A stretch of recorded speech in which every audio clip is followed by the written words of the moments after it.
दोस्तों नमस्कार। कल भोपाल में राहुल गांधी ने नरेंद्र मोदी के धागे क्या खोले। भारतीय जनता पार्टी के प्रवक्ता और नेता को तो छोड़ दीजिए, गोदी मीडिया के एंकर्स, गोदी मीडिया के पत्रकार बिलबिला करके जिस भाषा में बोल रहे हैं, जिस भाषा में राहुल गांधी पर अटैक कर रहे हैं, उससे आप समझ सकते हैं कि तीर कितने सही निशाने पर लगा है और कितना गहरा उसने घाव किया है। बात पहले मैं शुरू करता हूं संबित पात्रा की और उसके बाद आऊंगा उस गोदी एंकर के पास जिसने आज राहुल गांधी को कॉमेडियन कहा है। संबित पात्रा ने कल क्या कहा था? संबित पात्रा जिस चीज के लिए मशहूर हैं, मशहूर नहीं कहना ठीक है, बल्कि जिस चीज के लिए कुख्यात हैं, ऊल जलूल भाषा में बात करना, और कई बार तो ये लगता है कि संबित पात्रा कहीं सनकी तो नहीं है। राहुल गांधी ने कल सच कह दिया था कि ट्रंप का एक फोन आया जी हुजूरी करते हुए, जैसे ही ट्रंप ने कहा कि नरेंद्र कर दीजिए सरेंडर, मोदी जी ने कहा जी हुजूर, और उसके बाद सीज फायर हो गया। संबित पात्रा ने इसे जोड़ दिया भारत के सम्मान से कि साहब ये तो हमारी सेना का अपमान है, भारत का अपमान है, क्या भारत ने सरेंडर कर दिया है। ये जो थिथरई है संबित पात्रा की, इसे अब पूरा देश जानता है। राहुल गांधी ने उस सवाल को पूछा जो आज पूरा देश पूछ रहा है कि जब भारत की सेना पाकिस्तान में 300 किलोमीटर भीतर घुस चुकी थी, जो खुद सीडीएस ने स्वीकार किया है कि हम 300 किलोमीटर तक अंदर माने हवाई उसमें पहुंच चुके थे, लेकिन उसी समय सीज फायर होता है। और सीज फायर किसके कहने पर होता है, किसके आदेश पर होता है? डोनाल्ड ट्रंप के। और ये कोई अनुमान नहीं है, ये कोई राहुल गांधी नहीं कह रहे हैं, बल्कि खुद डोनाल्ड ट्रंप ने एक बार नहीं, दो बार नहीं, तीन बार नहीं, 11 बार कहा है। क्या इसमें भारत का सम्मान नहीं गया? नहीं, यह भारत के सम्मान से जुड़ा हुआ मामला नहीं है। यह मामला है एक व्यक्ति से जुड़ा हुआ, प्रधानमंत्री नरेंद्र मोदी से जुड़ा हुआ, कि नरेंद्र मोदी ने देश की संप्रभुता के साथ कैसे यह खिलवाड़ स्वीकार कर लिया।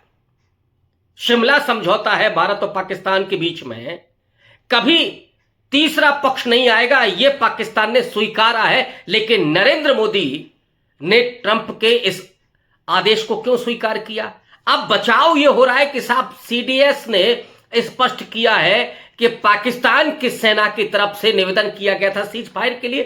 अच्छा, निवेदन किया गया था, पाकिस्तान तो निवेदन करेगा कि हमको दे दीजिए कश्मीर, तो आप दे देंगे क्या? पाकिस्तान ने निवेदन किया था तो आपकी शर्तें क्या थी? सवाल यह है, क्या वो 4 आतंकवादी जिन्होंने 26 लोगों की हत्या की, क्या आपने उनको मांगा? क्या आपने महमूद अजहर को मांगा? क्या उन पाकिस्तान में बैठे हुए आतंकी हैं, क्या उनको मांगा? और एक तो बड़े लंबे समय से मांग चल रही है भक्त मंडली में, दिमाग में बैठा हुआ डॉन दाऊद इब्राहिम, क्या दाऊद इब्राहिम को मांगा? क्या भारत के प्रधानमंत्री ने इस पर किन शर्तों पर स्वीकार किया? ये झूठ जो है, और कहते हैं कि झूठ के पैर नहीं होते, लेकिन कई बार ये लगता है कि झूठ को अगर बार बार बोला जाए तो वो सच लगने लगता है। ये हिटलर का जो प्रचार मंत्री था वो कहता था, गोएबल्स। तो भारतीय जनता पार्टी के प्रवक्ता बिलबिला करके जिस बात को कह रहे हैं कि साहब राहुल गांधी ने अपमान कर दिया देश का, सेना का। राहुल गांधी हो, विपक्ष हो, पूरा देश हो, पूरा देश का मीडिया हो, यहां तक कि जो सोशल मीडिया है, जो यूट्यूबर्स हैं, वो तमाम लोग भारत की सेना ही नहीं, भारतीय सरकार के साथ खड़े थे और ये कह रहे थे कि जो भी डिसीजन लेना हो वो ले लो। लेकिन नरेंद्र मोदी ने क्या किया? भारत की सेना ने पाकिस्तान को सबक सिखाने के लिए जो अपना काम किया, जो अपना उत्तरदायित्व निभाया, उसको पूरे देश ने सैल्यूट किया। लेकिन अचानक जो सीज फायर किया, उसके लिए भारत की सेना नहीं बल्कि भारत के प्रधानमंत्री उत्तरदायी है। और इसीलिए यहां तक पूछा गया कि क्या नुकसान हुआ है, क्यों नहीं बताएंगे आप? पूरे देश को अंधेरे में रख करके अब ये इस तरह की सरकारें कभी नहीं चलती हैं। लेकिन बिलबिलाहट तो देखिए कि राहुल गांधी पर ही हमलावर, संबित पात्रा जिस तरह से बिलबिलाए, और उसके बाद हद तो तब हो गई जो गोदी मीडिया के एंकर्स पागलपन की स्थिति में पहुंच गए, सदमा मार, कभी कभी तो लगता है जबान को लकवा मार गया है। राहुल गांधी से इतनी नफरत ठीक नहीं है। यही गोदी मीडिया के एंकर्स हैं, यही पत्रकार हैं। जब यूपीए की सरकार थी तो क्या करते थे? सरकार को घेरते भी थे, और कई बार सरकार के रहमो करम पर वहां पारितोषिक पाने के लिए, इनाम पाने के लिए लाइन में लगे रहते थे। लेकिन वहां कोई इस तरह से कंधे पे हाथ नहीं रखता था, कोई इस तरह से तारीफें नहीं करता था, क्योंकि वहां इंटरव्यू जब होते थे तो ये नहीं पूछा जाता था कि आप पॉकेट में क्या रखते हैं, और प्रधानमंत्री जी, मोदी जी, आप कौन सी टॉनिक लेते हैं 18-18 घंटे काम करने के लिए। तो ये जो गोदी मीडिया के एंकर्स हैं वो क्या बोल, रजत शर्मा का जो वीडियो वायरल हुआ है, वही इंडिया टीवी वाला रजत शर्मा, वो क्या पूछ रहा है? उसने कहा है कि राहुल गांधी ने जो कहा सीज फायर के बारे में, जो पूछा, उससे साफ देश का अपमान हुआ, उससे सेना का अपमान हुआ। और ये कहा रजत शर्मा ने कि जो राहुल गांधी संवैधानिक पदों पर बैठे हुए हैं वो कई बार कॉमेडियन का रोल अदा करते हैं। कॉमेडियन का रोल तो अदा गोदी मीडिया कर रही है, और कई बार इस सरकार के तमाम नुमाइंदे करते हैं। अभी जो महिला गई हैं दुनिया के तमाम देशों में भारत का पक्ष मजबूत करने के लिए, वहां गाना गा के सुना रही है, और हमारे 26 लोग हताहत हुए।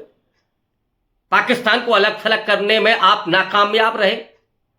और आज सवाल ये, जब राहुल गांधी उस सवाल को पूछ रहे हैं कि सीज फायर क्यों आपने सरेंडर किया पाकिस्तान के सामने, ट्रंप की धमकी के आगे आप क्यों घुटनों के बल चले गए, ये सवाल अगर राहुल गांधी ने पूछ लिया है तो साहब राहुल गांधी तो कॉमेडियन हो गए। जरा इसमें किसको कॉमेडी लगी? किसी को लगी क्या? लेकिन रजत शर्मा को लगी। आप संवैधानिक पद पर बैठे हुए तो साहब सवाल नहीं पूछेंगे। सरकार से सवाल पूछना माने कॉमेडी करना है, सरकार की तारीफ करना, भजन करना, सरकार के कीर्तन करना, सरकार की आरती गाना, मोदी की भक्ति करना, ये कॉमेडी नहीं है। ये साहब है असली देश का पक्ष रखना। नरेंद्र मोदी देश नहीं है, नरेंद्र मोदी भारत नहीं है, नरेंद्र मोदी की सरकार इंडिया नहीं है। ये सरकार जैसे लोगों ने चुन करके भेजा है वो उत्तरदायी है इस देश के लोगों के प्रति। भारत का संविधान कहता है be the people of India. इस देश के नागरिकों के पास संप्रभुता है, और सरकार जो करती है वो अपने देश के लोगों के प्रति उत्तरदायी होती है। देश को बिना विश्वास में लिए हुए आप सीज फायर नहीं कर सकते। जब पूरा देश पाकिस्तान को सबक सिखाने के लिए इंतजार कर रहा था, उस समय आप सीज फायर करते हैं। और राहुल गांधी जब ये पूछते हैं कि युद्ध विराम क्यों, राहुल गांधी ने तो तुलना कर दी इंदिरा गांधी से कि तब तो 7वां बेड़ा खड़ा हुआ था पाकिस्तान का, अमेरिका का। राष्ट्रपति निक्सन ने खबर भिजवाई थी कि अगर आपने अपने सैनिकों को वापस नहीं बुलाया तो ठीक नहीं होगा। हम तो अरब सागर में बैठे 7वां बेड़ा लेकर के। राष्ट्रपति निक्सन को जवाब दिया इंदिरा गांधी ने, और जो दूत आया था उसको कह दिया कि जाकर के अपने राष्ट्रपति से कह दो कि हम जो कर रहे हैं वही करेंगे, और तुम्हारी वजह से हम डरने और झुकने वाले नहीं हैं। हमारी सेना वही करेगी जो सेना का अपना प्लान है। और पाकिस्तान के 2 टुकड़े किए, बांग्लादेश बना, और वही राष्ट्रपति निक्सन बाद में इंदिरा गांधी के सामने एक तरह से नतमस्तक हुए। वो डिसीजन उन्होंने स्वीकार किया। कुछ नहीं कर पाया राष्ट्रपति निक्सन। जैसे ये 11-11 बार थप्पड़ मार रहा है कि हमने कहा कि नहीं, हम ट्रेड तुम्हारा रोक देंगे, सीज फायर करो, बंद हो जाए। ऐसे लग रहा है जैसे जो है प्राइमरी का हेडमास्टर है और 2 लड़कों को जो लड़ रहे थे उनको 2-2 थप्पड़ मार करके रोक दिया है।